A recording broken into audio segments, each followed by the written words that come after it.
Olá a todos, tenho saudades vossas, estamos todos, cada um em sua casa, mas estamos a louvar a Deus. Ah, e trago algumas músicas para cantarmos juntos. E a primeira música que escolhi é Cada Dia Me Dirige, porque independentemente de estarmos em casa, fechados, Deus continua a ser presente e continua-nos a dirigir. Mesmo às vezes quando parece que não temos muito para fazer, Ele continua a ser presente em cada dia. E Ele dirige-nos e Ele é connosco mesmo. Então vamos cantar esta música e certeza que naquilo que parece sempre igual, há coisas novas, porque Deus é um Deus que nos mostra sempre coisas novas, porque o seu conhecimento e quem Ele é não chega uma vida inteira para nós conhecermos. Por isso, todos os dias há mesmo coisas novas. Então, vamos cantar juntos.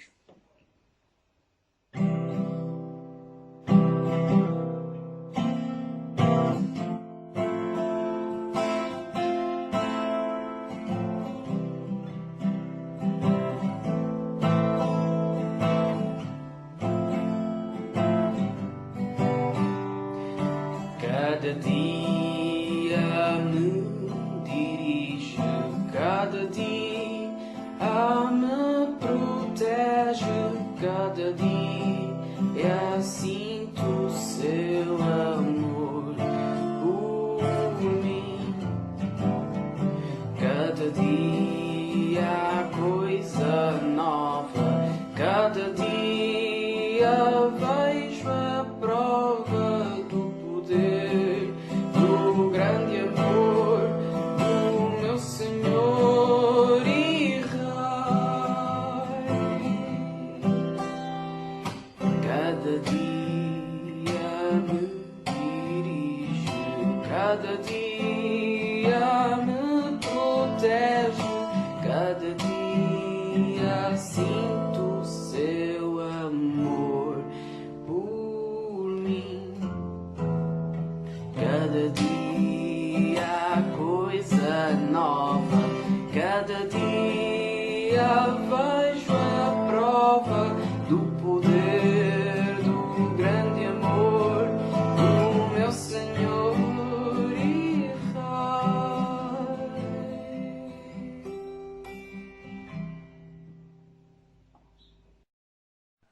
Bom dia, meus irmãos. É com alegria que nos juntamos a vós para louvar o nosso Deus. Hoje é dia do Senhor, domingo, e desta forma vamos adorá-lo em culto e desta maneira virtual, porque os tempos não nos permitem estarmos juntos, mas é com alegria que queremos adorar o nosso Deus. E começamos com o André a dirigir-nos numa música. Vamos agora ler a palavra de Deus, cantaremos mais um coro e depois vamos ouvir a palavra de Deus que vai ser apresentada pela irmã Noémia, que nos vai trazer a mensagem do Senhor.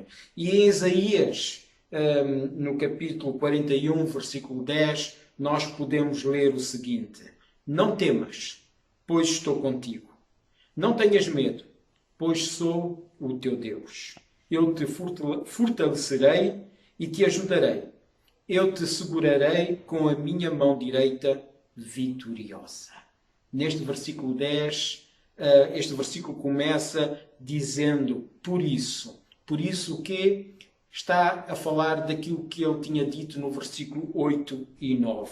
E no versículo 8 e 9, Deus diz ao povo que foi ele que chamou o povo para si. Foi ele que escolheu o povo para si. Foi ele que escolheu o povo para ser seu amigo. Um povo especial. E por isso ele então diz: Não temas, porque eu estou contigo. Eu sou o teu Deus. Eu sou aquele que vai segurar a tua mão com a minha mão direita, a minha mão vitoriosa. E esta é a certeza como povo de Deus. Neste tempo difícil, neste tempo complicado que estamos a viver, a nossa esperança é o Senhor. A nossa certeza é o nosso Deus que nos escolheu e chamou para si. Queremos convidar todos a orar ao nosso Deus. Vamos então orar. Senhor nosso Deus e Pai, nós queremos te dar muitas graças porque neste dia, o teu dia, podemos nos juntar para louvar e adorar o teu nome. Queremos te pedir, Senhor, que tu te alegres com o teu povo, aceites este culto, aceites o nosso louvor, aceites a nossa adoração, porque é para ti e toda a glória é para ti, Senhor. Pedimos-te, ó Deus, que tu possas derramar a tua graça, a tua misericórdia sobre cada um de nós. Em nome de Jesus nós oramos. Amém.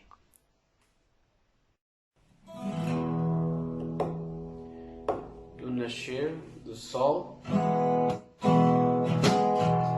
até ao seu pôr, eu louvarei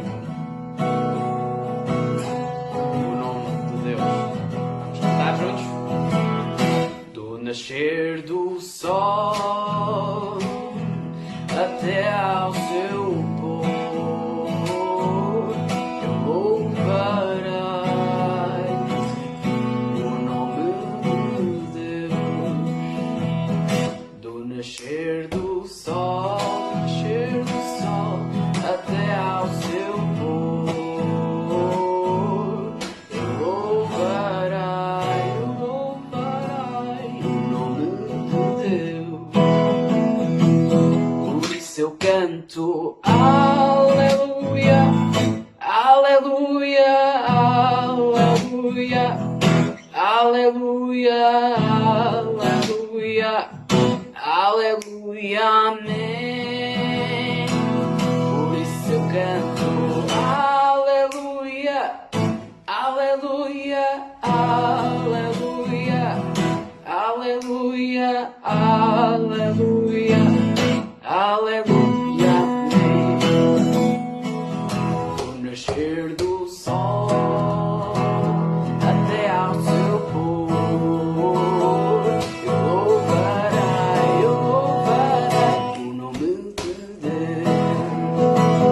Do nascer do sol até ao seu pôr, eu louvarei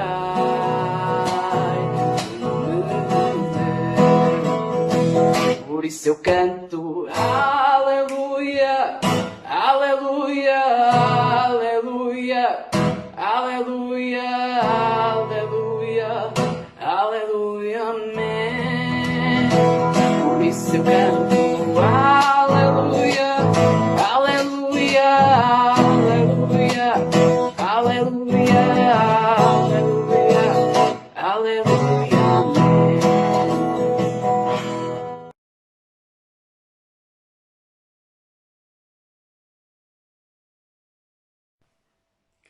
Bom dia, queridos amigos, irmãos, familiares, que a graça e paz de Deus estejam com todos vós.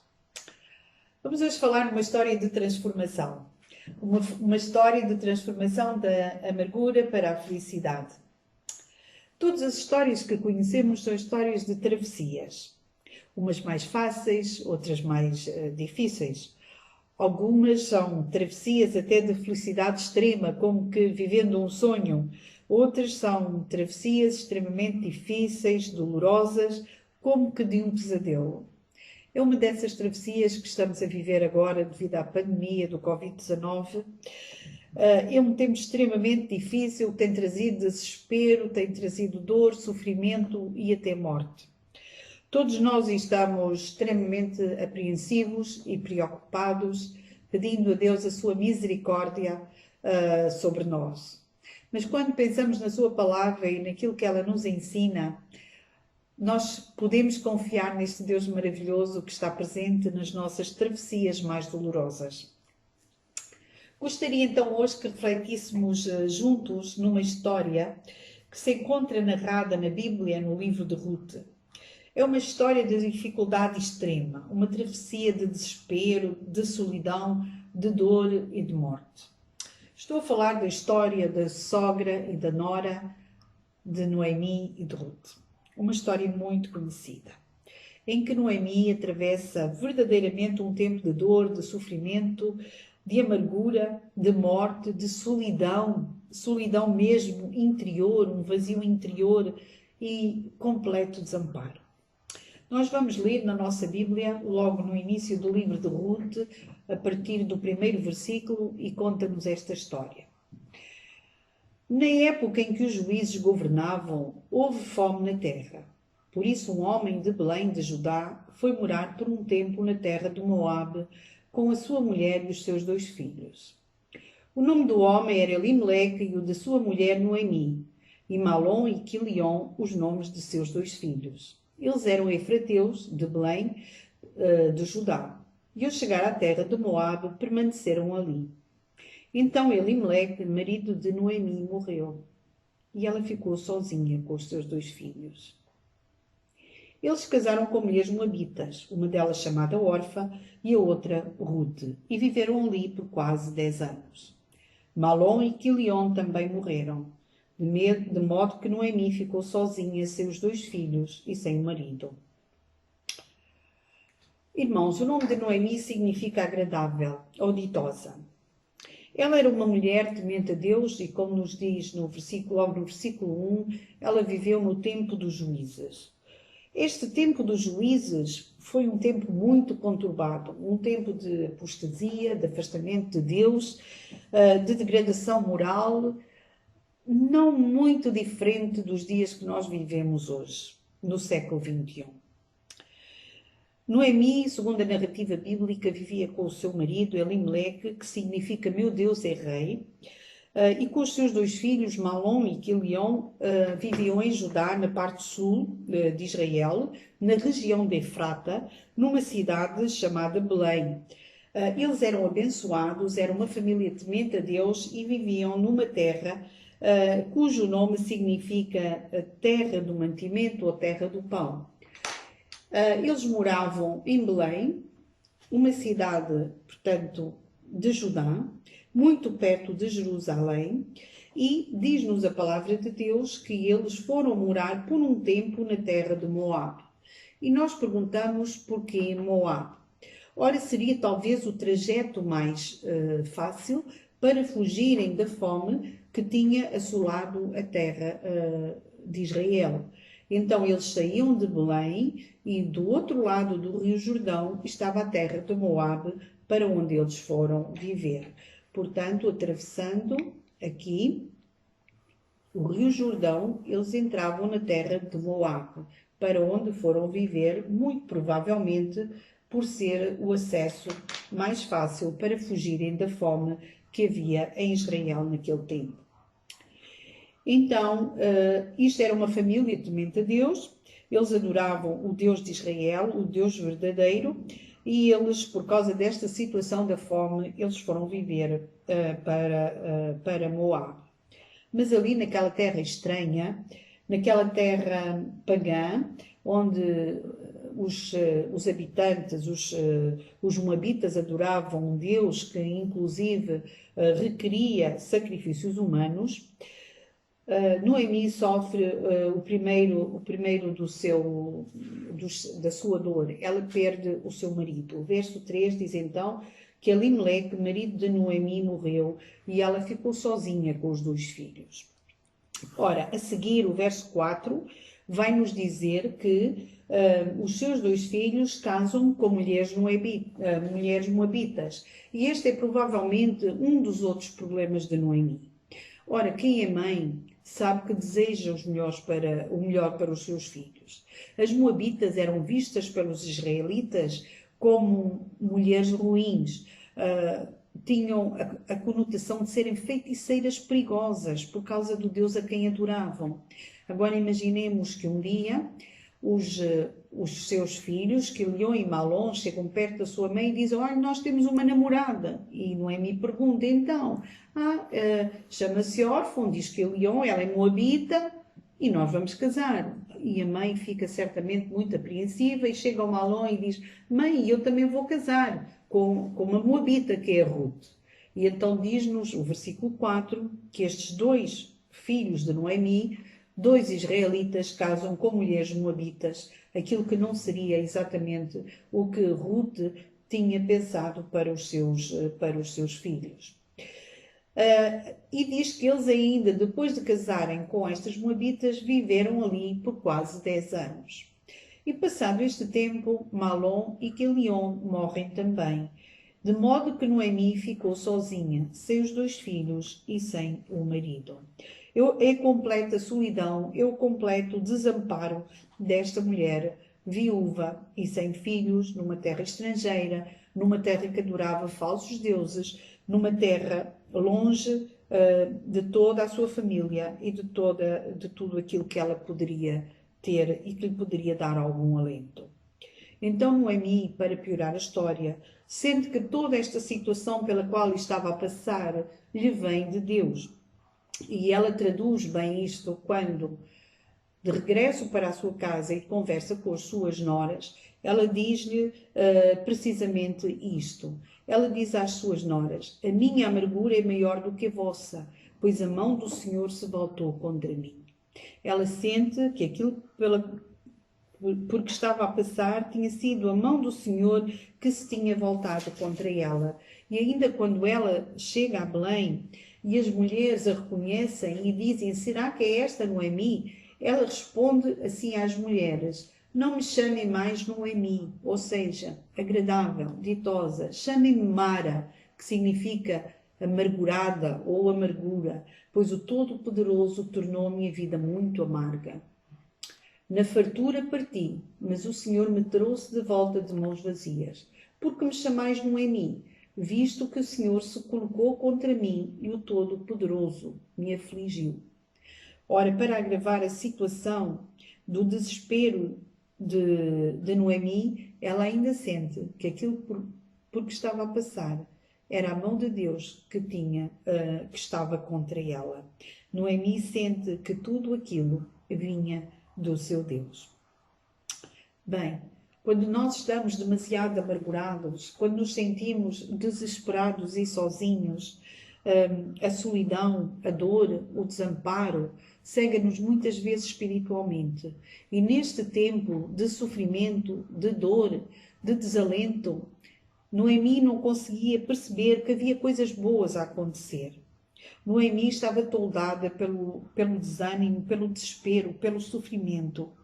E ela não conseguia perceber as bênçãos que estavam a acontecer na sua vida, mesmo naquela situação de desespero. Podemos ver pela história de Noemi que afinal Deus esteve sempre lá, vivendo e orientando a vida de Noemi e de Ruth para um grande propósito. Mesmo sem que Noemi tivesse percebido, no meio da sua travessia árdua e sofrida, o seu Deus, Yahvé, estava conduzindo a sua vida para um propósito maior. Se não vejamos, meus irmãos, logo no capítulo 1, nos versos 6 e 7, nós podemos ver que Noemi soube, em Moabe, que em Belém havia boas colheitas e a fome tinha terminado. Ora, mesmo no meio do seu sofrimento e da sua amargura, provavelmente Noemi terá levantado os olhos e avistado as planícies de Israel e poderia ter visto que a terra estava verdejante, e isto era sinal que as colheitas eram boas e que a fartura tinha voltado à terra do pão, à cidade de Belém. E então Noemi, juntamente com as suas noras, começa a viagem. Já no trajeto de Moabe para Belém, Noemi então insiste com as suas noras para que voltem para suas casas, para suas famílias, porque ela, Noemi, não tinha mais filhos para lhes dar e a partir de Noemi elas não poderiam mais formar as suas famílias. Então, tanto Orfa como Ruth, neste tempo, elas fazem as suas escolhas.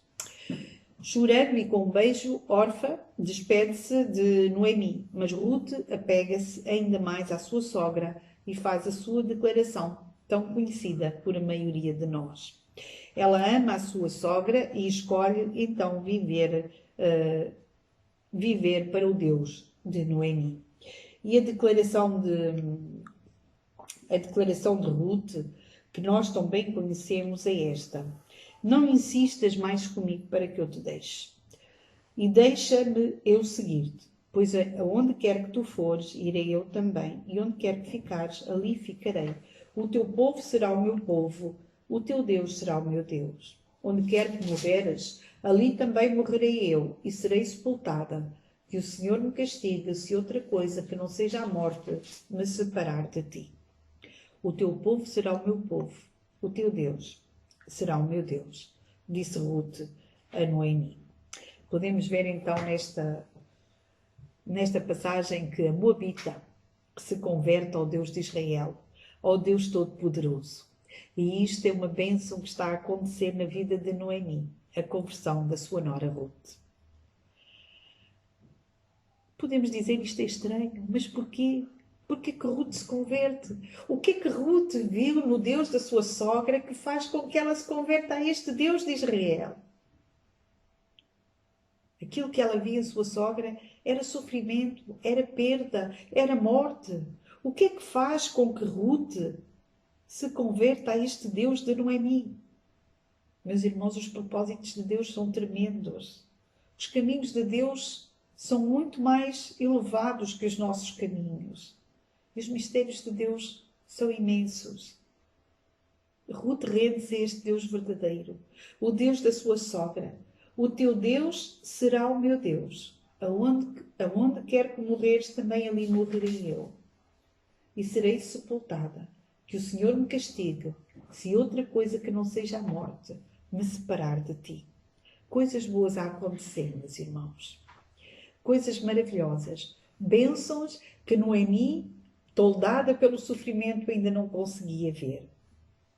Então, acompanhando a história, e eu peço desculpa porque estou a passar muito depressa, tenho que ser muito breve para conseguirmos condensar todo o objetivo daquilo que queremos dizer hoje neste livro de Ruth. Portanto, eu peço desculpa, mas vamos avançar muito rapidamente. E podemos ver que com a intensidade dramática e a ação, características do melhor estilo literário hebraico que nós encontramos aqui no livro de Ruth, a história vai mudando o rumo da travessia destas duas vidas, destas duas viúvas, e vai se desenvolvendo com o toque amoroso do nosso bom Deus. E chegamos a um tempo de felicidade e de esperança. Era um tempo diferente. O tempo em Israel estava a tornar-se um tempo de esperança para a vida destas duas viúvas. A partir do capítulo 2, nós podemos ver como foi a chegada destas duas mulheres a Belém. No capítulo 2, no versículo 2, Ruth diz a Noemi: deixa-me ir para o campo para recolher espigas, a quem me permitir. E ela lhe respondeu: vai, minha filha. Ora, a Tora, a lei, ou seja, a lei de Moisés, ensinava que os proprietários das terras deixassem para trás as espigas, que os ceifeiros não apanhassem à primeira vez, a fim de que os pobres, os estrangeiros, as viúvas e os órfãos pudessem ter sustento. Ir apanhar estas espigas no campo tornava-se muito perigoso, muito mais para uma mulher desprotegida, jovem, como era o caso de Ruth. É que as pessoas que iam buscar estas espigas não eram as pessoas mais recomendadas da época e muitas vezes havia violência entre estas pessoas. Então isto não era muito seguro para Ruth, mas Noemi apenas disse, na sua apatia, no seu desinteresse pela vida, ela apenas respondeu à sua nora: vai, minha filha. E Ruth foi. E diz-nos no versículo 3 que ela foi e, chegando ao campo, recolhia ela as espigas que os ceifeiros deixavam para trás e, por coincidência, aquela parte da plantação pertencia a Boaz, que era da família de Elimeleque. É interessante nós notarmos aqui que ela foi e entrou no campo que pertencia a um parente do marido de Noemi, um homem do qual já fala o versículo 1, que se chamava Boaz. Era um homem que tinha muitos bens, era um homem rico, e que, para além de ser um homem abastado, ele ainda era um homem íntegro, bom, justo e temente a Deus. Agora, muito interessante também notar no verso 3 é que ela foi para aquele campo por acaso, por casualidade ou por coincidência, como diz aqui no versículo 3. Esta palavra por acaso é a única vez que aparece na Bíblia. Não há um outro lugar na Bíblia onde nós encontremos esta palavra, por acaso ou por coincidência. Porque para Deus não há acasos, não há coincidências. E por isso é a única vez que esta palavra aparece. Mas esta palavra vem trazer à história um certo suspense ou até um certo humor à narrativa que começa a desenrolar-se rapidamente rumo a um final feliz. E nós podemos ver que, a partir deste momento, a história começa a desenrolar-se de uma maneira muito mais interessante, que nos deixa entusiasmados para conhecê-la mais e mais. Bem, Ruth está a apanhar espigas e Boaz chega ao campo. Ele queria saber quem era aquela moça. E ele pergunta ao responsável pelos ceifeiros: quem é esta moça? E o homem respondeu: esta é a moça moabita, que voltou de Moabe com Noemi. Então, ela pediu-me para eu a deixar recolher as espigas que caem entre os feixes, atrás dos ceifeiros. Ela veio e está em pé desde cedo e só agora descansou um pouco.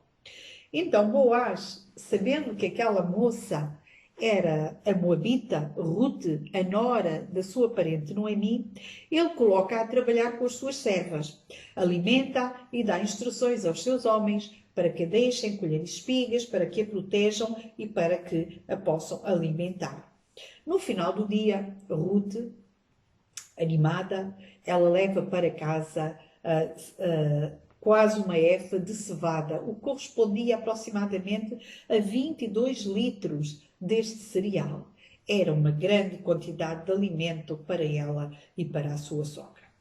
Então, ela chega à casa, depois deste dia de trabalho, e Noemi pergunta-lhe como tinha sido o seu dia, o que tinha acontecido. E então Noemi, entusiasmada, conta-lhe tudo. Noemi, juntamente com Ruth, começa também a entusiasmar-se e a mudar o seu coração. E ela diz acerca de Boaz o seguinte, a partir do versículo 20 do capítulo 2. Seja ele abençoado pelo Senhor, que não deixou de mostrar benevolência nem para com os vivos, nem para com os mortos. E Noemi ainda lhe disse: esse homem é parente nosso e é um dos nossos resgatadores. Então Ruth, a moabita, respondeu: ele me disse também: seguirás de perto os meus ceifeiros até que tenham acabado toda a minha colheita. E então Noemi disse à sua nora Ruth: é melhor mesmo que vás com as servas dele, minha filha. Em outra lavoura poderão te perturbar. Uma nova atitude da parte de Noemi. Ela agora já estava preocupada com Ruth. Se Ruth fosse para outro campo, que não o de Boaz, alguém a poderia molestar ou perturbar.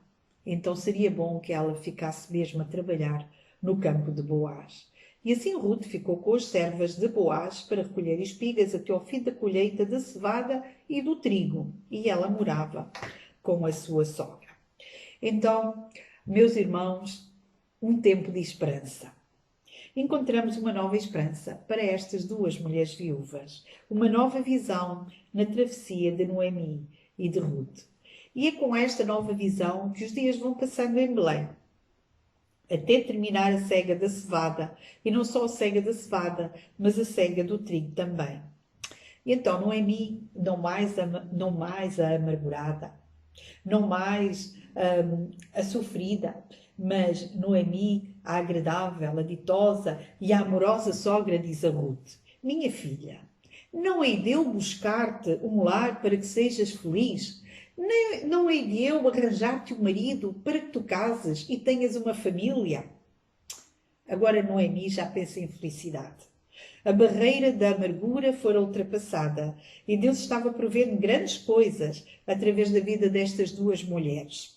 Uma israelita e uma moabita, mas ambas tementes ao Deus verdadeiro, ao Deus Todo-Poderoso, ao Deus de Abraão, o Deus de Israel, o único e verdadeiro Deus. Bem, a linda e empolgante história narrada no livro de Ruth, e eu peço-vos, por favor, leiam este livro com muita atenção. Ele é lindo e tem apenas 4 capítulos. Esta linda e empolgante história termina com o casamento entre Ruth e Boaz. E deste casamento nasce um filho. Nasce um filho a quem é colocado o nome de Obed, que significa servo do Senhor. Vamos ler ainda no capítulo 4, já quase no final do livro, no final desta história de Ruth, o que nos diz a partir do versículo 13. E diz assim: Assim Boaz casou-se com Ruth, tornando-a sua esposa. Eu gosto destas histórias, com o final feliz. Depois de tanto sofrimento, existe algo que traz esperança, que traz felicidade.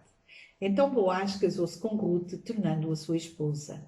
Ele a conheceu intimamente e o Senhor permitiu que ela engravidasse, e ela deu à luz um filho. Então as mulheres disseram a Noemi: Bendito seja o Senhor, que hoje não te deixou sem resgatador. Que o seu nome se torne famoso em Israel. O menino vai restaurar a tua vida e te consolar na tua velhice, pois é filho da tua nora que te ama e o deu à luz. Ela é melhor do que 7 filhos para ti. E Noemi pegou o menino ao colo e passou a cuidar dele. E as vizinhas lhe deram um nome, dizendo: A Noemi nasceu um filho, e chamaram ao menino Obed. Esta é outra situação interessante no livro de Ruth. É que geralmente quem punha os nomes aos filhos eram os pais, o pai e a mãe. Mas no caso do menino de Ruth e Boaz, a quem o povo inteiro de Belém abençoou, quem pôs o nome do menino foram as vizinhas, foram as conhecidas. E elas chamaram-lhe Obed, que significa servo do Senhor. E verdadeiramente ele veio para ser um servo do Senhor. E diz: Este é o pai de Jessé, pai de David. Este é o pai de Jessé, pai de David.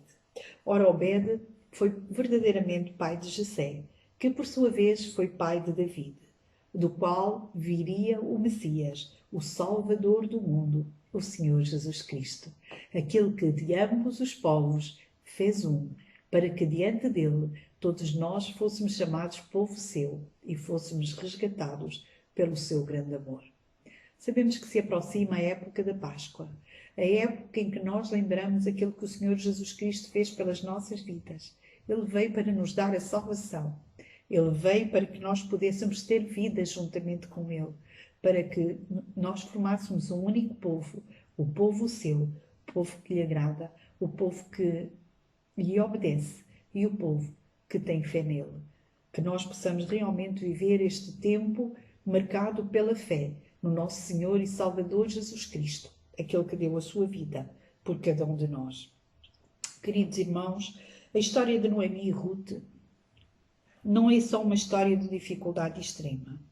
Não é só uma travessia de amargura e solidão, de dor e de morte, mas é principalmente uma história de esperança e de fé no Deus que tudo providencia ao seu povo. Na travessia da vida destas duas mulheres, de lugares diferentes, mulheres de culturas diferentes, de idades diferentes, nós podemos ver a ação de Deus que trabalha incessantemente para nos dar o melhor e nos unir nele como povo seu. Todos os povos, de todos os lugares do mundo, como povo seu. Ele também está trabalhando neste tempo difícil, apesar de nós muitas vezes não conseguirmos ver e de termos a nossa visão espiritual toldada pelo sofrimento, pela amargura, pela morte. Mesmo assim, com os olhos espirituais, nós podemos ver que Ele está trabalhando neste tempo difícil que estamos a viver. Ele está presente e está no controle de toda esta situação. O nosso apelo é para que confiemos verdadeiramente nele e para que nós tenhamos esperança. No livro de Jeremias, no capítulo 29, verso 11, que me tem vindo à mente nestes dias, diz: Porque eu bem sei os pensamentos que eu tenho a vosso respeito, diz o Senhor. São pensamentos de paz e não de mal, para vos dar o fim que esperais. Eu confio meus irmãos. Confio verdadeiramente que há um fim bom nos propósitos que Deus tem para o seu povo. Só Ele sabe. A nós resta-nos tão somente confiar nele. Confiando, pois, neste Deus maravilhoso, o Deus de Noemi e de Ruth, o nosso Deus, deixo-vos com as palavras do Salmo 42, versículo 11, para que, tal como o salmista, firmemos mais e mais a nossa confiança no nosso bom e misericordioso Deus. Diz assim este salmo: Porque estás abatida, ó minha alma, e porque te perturbas dentro de mim? Espera em Deus, pois ainda o louvarei, minha salvação e meu Deus. Espera em Deus, pois ainda o louvarei, minha salvação e Deus meu. Amém. Vamos cantar em tempos como estes.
Em tempos como estes, continuamos a louvar o nosso Deus, continuamos a adorá-lo, porque a Ele deve ser dada toda a glória, porque Ele é o Senhor. E queremos assim terminar o nosso culto, este tempo de adoração. E queremos também lembrar alguns motivos de oração. Queremos continuar a desafiar todos a orar por aqueles que estão mais desprotegidos, por aqueles que continuam a labutar, profissionais que continuam a labutar no nosso país, para que de facto ele não caia. Queremos continuar a orar pelas famílias da Igreja. Queremos continuar a orar pela Igreja do Senhor Jesus Cristo. Que o Senhor possa derramar a sua misericórdia sobre cada um, sobre o nosso país, sobre este mundo todo. E queremos assim terminar o nosso culto. Que o Senhor possa ser com cada um de vós, que a sua graça seja com todos, que o amor de Deus Pai possa ser derramado sobre cada um e a comunhão do Espírito Santo esteja com todos vós. Amém.